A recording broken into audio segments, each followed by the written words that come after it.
When it comes to hip-hop, three things are guaranteed: money, beefs, and Drake asking out your little sister. But today we'll be mainly looking at the beefs. You see, when it comes to hip-hop, it's very hard to think of anyone that hasn't had a little bit of hate for someone else. I mean, even Taylor Swift has ups. Some beefs though are just plainly stupid, like the time Lil Yachty and Soulja Boy beefed over gaming. Lil Yachty, sit your ass down! But on the other hand, some beefs ended in blood. That's why today we'll be looking at rap beefs that turned deadly. Starting with King Von vs FBG Duck.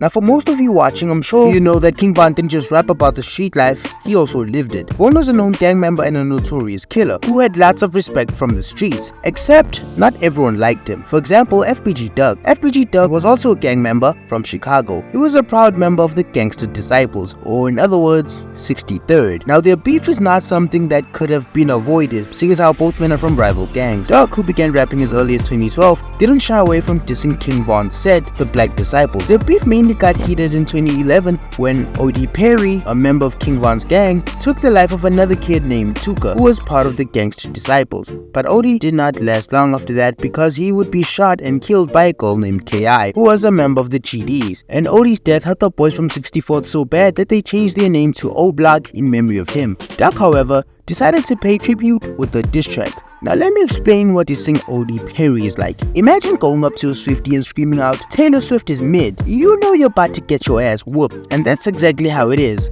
Cause you see, the O-Block boys were like Swifties, but Swifties with guns, and they had no problem using them. And K.I. would find that out the hard way, cause after years of disrespect, she would be shot 9 times after dropping her location. The bullets would hit her in the neck, chest, and mouth as if to send a message. However, the beef would start to gain the interest of the public eye when King Von started rapping. Von even confirmed it in a leaked conversation he had with FBG Duck. He wrote, "I'm really helping you out, feel me, cause your shit ain't hitting on nothing now. About you." Both men would continue to diss each other often on songs, but their beef peaked when FBG Duck released the song titled Dead Bitch. And I can't even say those lyrics out loud without having my Bible near me, so I'm sorry, but I gotta let AI handle this one. If we ever said it's up that I swear to God we mean it. Law, we already in hell, bitch. Since 12 we've been demons. Kata was alive. I'd make that pig suck my tongue. Now after the song, it was no secret that they were out for blood, and on August the 4th, 2020, Duck was out with his girlfriend trying to get a gift for his son, whose birthday was on the next week. O-Block affiliates allegedly waited for him outside on that day, and when they saw him leaving, they allegedly opened fire on him, in total shooting him 21 times. After his death, King Von tweeted, "Game over, we won, stupid ass," and he would release a song titled All These Niggas a day later just to spit on his name once again. It had been speculated that King Von put a 100k bounty on the head of FBG, and once he was seen giving wads of cash to multiple O-Block members, that raised a whole lot of red flags. This would lead to multiple O-Block members being arrested. The men were King Von's right hand, Muab, C-Thang, Lost, Kenny, and C-Murder. And I'm sure you all know that King Von was never arrested for that crime because he tragically died due to the beef he had with NBA Youngboy. Which brings me to my next story, the beef between NBA Youngboy and King Von. Their feud would kick off when King Von pushed judgment into whether NBA Youngboy is really a gangster or not. Fuck Youngboy talking about on this song, bro. What?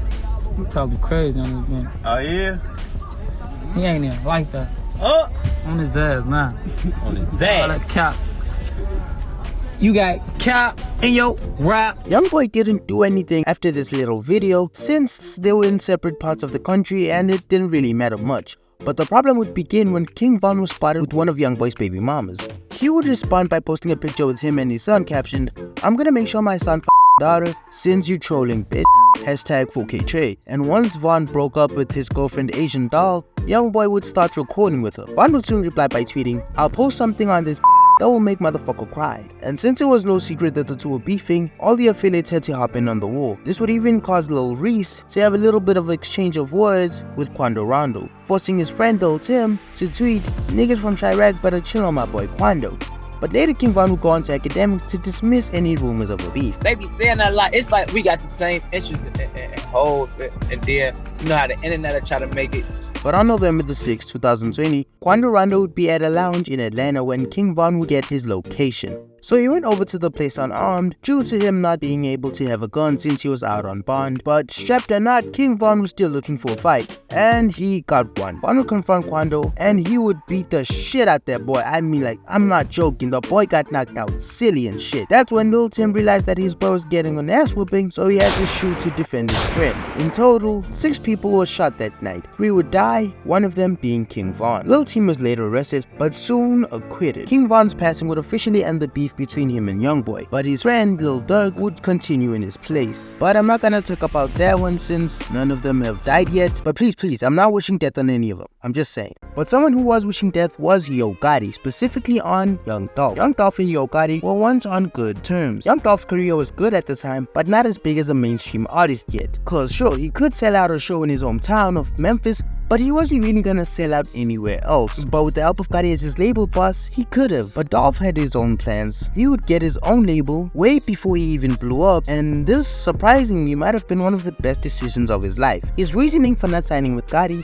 was that he already put so much work into his own career that he didn't want to be riding on someone else's wave. Understandable. He often talked about Gotti with lots of respect in interviews, and it seemed like they were cool for a while. Dolph would go on to become the success he knew he could be, and Yo Gotti would sign Black Youngsta in the place of Young Dolph. Dolph would drop his debut album, The King of Memphis, and apparently he was catching shade from Yo Gotti since Gotti called himself the King of Memphis. Dolph would go on to tweet, "Bro went from being my #1 fan and wanting to sign me to being my #1 hater." Gotti did not respond to Dolph. Instead, he let his sidekick do all the work. Black Youngsta would go on and start dissing Dolph, and he would even visit his hood just to mess with him. This was the final straw for Dolph. He would go on social media, call Gotti out, and even accuse him for calling the cops on him.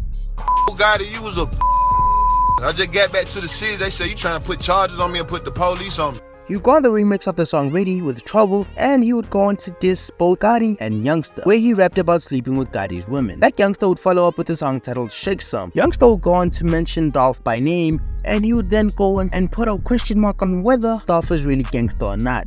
Dolph would take his time to shoot back though, but when he did, he released the song Play With Your Bitch. He would go on and call Yo Gotti Ho Gotti, and he would rap about sleeping with his girl, but his mouth almost got him killed when goons would go for him and shoot at his car about 100 times. But luckily for him, he survived because he was bulletproof. Good planning. He even turned it into a song. The shooting, however, didn't stop him from being disrespectful, and so did Gotti. This would lead to them even getting into an altercation where Dolph would be shot 3 times, and just like last time, he did not die. Up until November 17th, 2021, when he was out getting waffles. 2 masked men would open fire on him. Dolph would be shot a total of 20 times, and he would die on the scene. Yo Gotti was named as a person of interest up until 2 men would later be arrested for the murder. It's been over 2 years since the murder happened, but the trial still hasn't even started. But the next story has more bodies than Drake has exes. This is the beef between youngeen and foolio. For the past couple of years, a rap beef between the ATK and the KTA has been one of the deadliest yet, with more lives lost than the OTF and 4K trade wars. Now, to give you the full story, we need to go back to where it all began, in Jacksonville, Florida.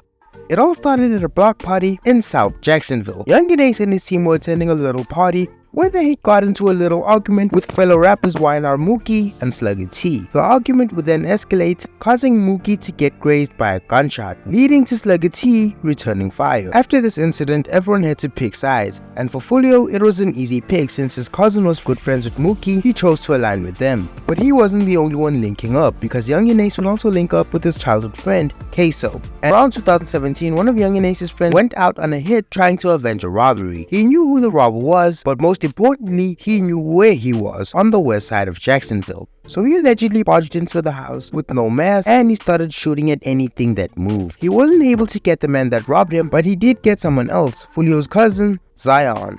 After Zion's death, all bets were off, and everyone was now out for blood. But Zion was not the only person that Foolio would lose, because his blood brother Bibi would also get killed at the hands of Queso. Bibi was just 16 years old when he was coming home from school one day with a friend. They were sitting around a courtyard at their complex when they were both ambushed. Both men ran away trying to find cover, but sadly for Bibi, he never found it, because he would be shot dead at close range. But that wasn't enough for Queso. because he would taunt Foolio by making fun of his dead sibling on multiple occasions. He would release an album in 2019 where he would use pictures of all his fallen rivals as cover art, and in the center of it all was Foolio's brother, Baby. But Foolio wasn't done losing members because he would lose a close friend named Lil 9. Now you see, the story of Lil 9 is just proof of how sad the streets can be. He and an affiliate would be on an Instagram live with rival gang members Queso and Queso's brother, where Queso would even go on to challenge them to a 2v2 deathmatch. So where you at? Come on, I do a team deathmatch. Right now?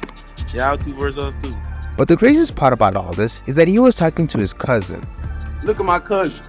We look alike. My cousin don't want to talk. He trying to act all. He trying to act all hard. Oh, Jason. They got the black. Yes, Queso and Lil 9 are actually related by blood. A month after their little conversation, Lil 9 would be leaving a gas station when he got shot up by a man with a rifle. He would then run into a tire store, but he died on the scene. And you know, Queso being Queso, he had to post his reaction. It seemed like Foolio's team was losing members left and right, so the KTA needed to get even, and they needed to get even fast, and they might have done it in the most savage way possible. On a Tuesday in June 2018, Youngeen Ace, two friends, and his brother were going to Wasabi, a Japanese steakhouse, trying to celebrate his brother 23's 18th birthday. But little did Ace know that one fatal mistake might have just been what caused his brother and his friend's death. 4 young men were in this car when they were shot. The vehicle pulled up to their Chevy sedan, opened fire, then took off. On that fateful day, Youngeen Ace would post multiple pictures of him and his brother with the steakhouse in the backdrop, and this alerted all his enemies. Once the man finished up their meals, they were followed up into a nearby highway where they would be stopped at a red light, and that's when the shooting began. Ace would be left in critical condition while his brother would lose his life alongside his friends. And you know, Foolio wasn't gonna leave it like that. He had to go on IG to start rubbing salt into the wounds. Them boy lost the Fortnite match. Still coming up, man. Cold summer alert, man. 2-3 pack, man. Ace pack.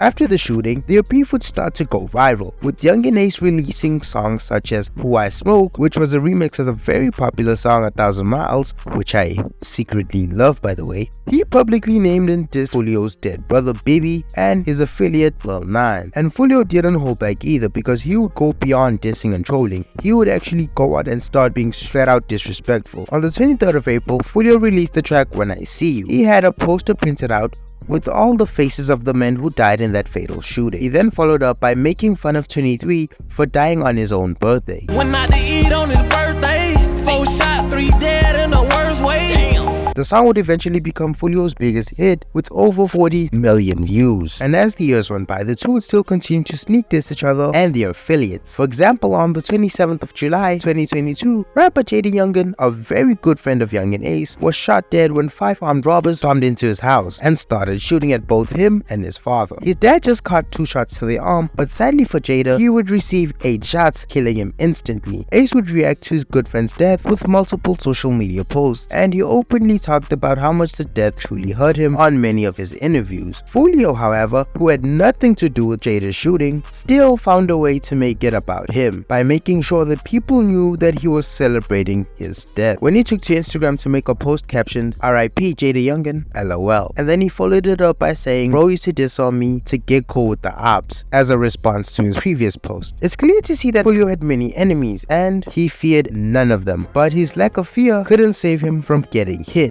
On October 7, 2023, in his hometown of Jacksonville, Foolio's Dodge Challenger was struck by multiple shots. Although he did not die, he would suffer a gunshot wound to the leg, and with very little cooperation from Foolio, the perpetrators were never found. In total, Foolio has had possibly 3 known attempts on his life, which he claims he survived due to using voodoo magic. Hey, you gotta do what you gotta do. But I guess he was all out because it didn't save him this time. On June 14th, 2024, Foolio took to his Instagram to announce that he would be in Tampa, Florida for a pool party to celebrate his birthday. He even captioned it with the name of the club that he will be in. And if I say he wasn't warned, I'll be lying, because most of the comments on his post were fans advising him to stop dropping his location, but he did not listen one bit. He would even let people know where the party would be by uploading to his feed in real time. To set himself up even more, Foolio decided that it would be a smart idea to start drinking while he was with multiple females. I don't even drink, After their little bash, Foolio would thank everyone for coming to his party and then make another post of himself entering an after-party lounge called the Holiday Inn, and mind you, this post was made in real time. And then suddenly, a few hours after this post, this would happen.